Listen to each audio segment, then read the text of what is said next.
7 minutes from your wife. Like, I feel like there's more we need to hear, but well, I'll talk to you at intermission. All right, so our third storyteller, you are dear to me. I'm so glad that you're coming to share your story, is Katie Catlow. So Katie is a speaker, an entrepreneur, full-time traveler, and storyteller who believes the most meaningful moments in life are often found in presence, resilience, and the people who stay beside us through it all. Tonight, she shares a deeply personal story about family, caregiving, dignity, and the quiet strength she witnessed through her parents' cancer journeys. A story honoring the people who show up again and again when love matters most. Y'all help me welcome Katie.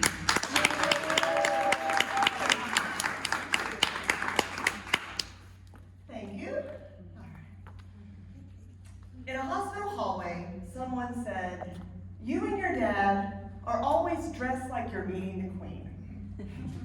Most caregivers wear comfortable clothes, sweatshirts, sneakers, the uniform of exhaustion.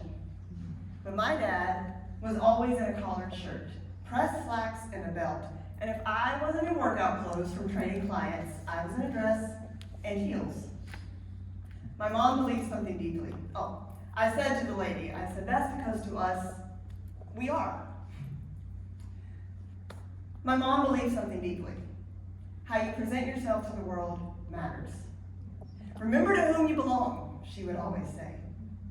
So when cancer tried to strip away her strength, her energy, her independence, my dad never let it strip away her dignity. He showed up like he was walking into Buckingham Palace every single day. And every day required a drive, 20 minutes, one way. There was a night in the hospital when my mom had to endure a procedure that I thought would break her. She had to swallow a tube through her nose and down her throat while every instinct in her body fought against it. I climbed into bed beside her, I held her hands, and I locked eyes with her as tears streamed down her face. She was strong, and I was grateful. Grateful that I was the one holding her hands that night. Because my dad had already spent so many nights sleeping in a recliner beside her. He needed rest. He needed strength in the morning. He had to put on a collared shirt and walk into the palace. My mom passed in March of 2018. The last time I saw her alive, she was in hospice. The afternoon was late and it was turning into evening. And I kissed her forehead and I said, "I'm going to see Still Magnolias, a play and a story that we both loved." I told her I'd see her soon. Not tomorrow, not in the morning, just soon. Close to midnight, my dad called. His voice was steady as he told me not to rush and told me to drive safely. 7 minutes later, I was walking back down that same quiet hallway. The nurses had placed a hand-stitched quilt on her bed, and there was a small teddy bear that rested beside her. Dad was sitting on the window bench, dressed in a collared shirt. I sat quietly beside him. When they asked if we wanted music as we walked out behind her, we declined. She didn't need a parade, and neither did we. And at 1 a.m., Mom was far too polite to disturb any of the other residents in the hospice house. Dad drove home alone, 20 minutes, one way. After my mom passed, Dad did something courageous in a different way.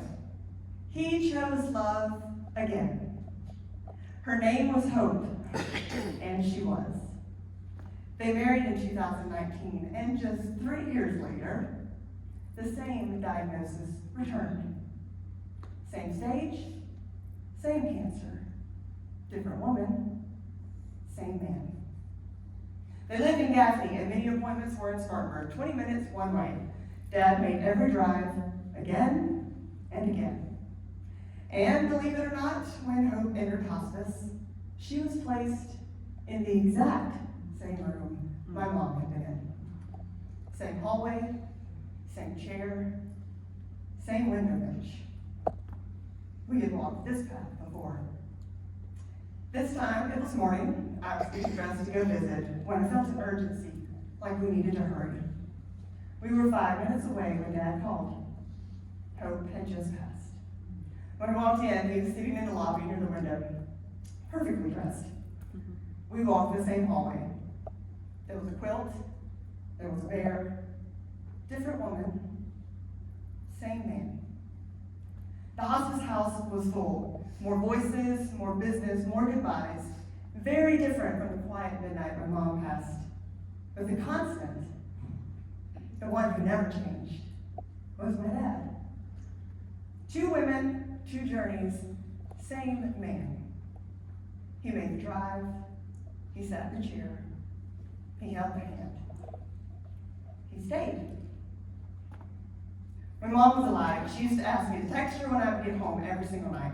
It used to drive me crazy, but mostly I complied. When Dad began driving back and forth late at night, exhausted, I began to worry, much like my mom would have. So I made the same request. For a while, our text thread was simple. Good morning, I'm home. 1 message in the morning, 1 message at night. Proof of life. Proof he survived the day. Proof he survived the drive.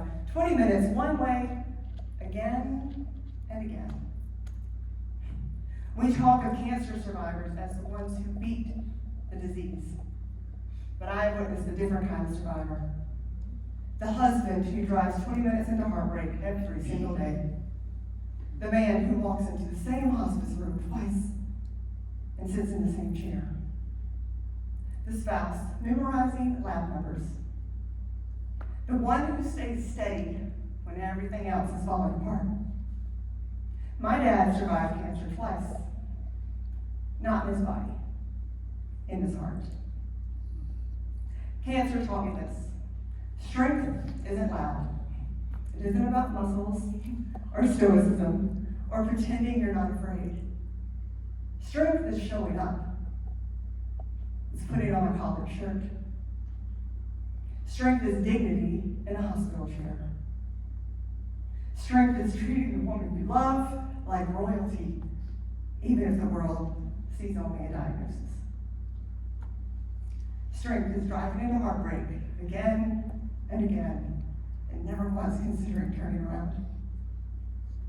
That's strength. That's a survivor.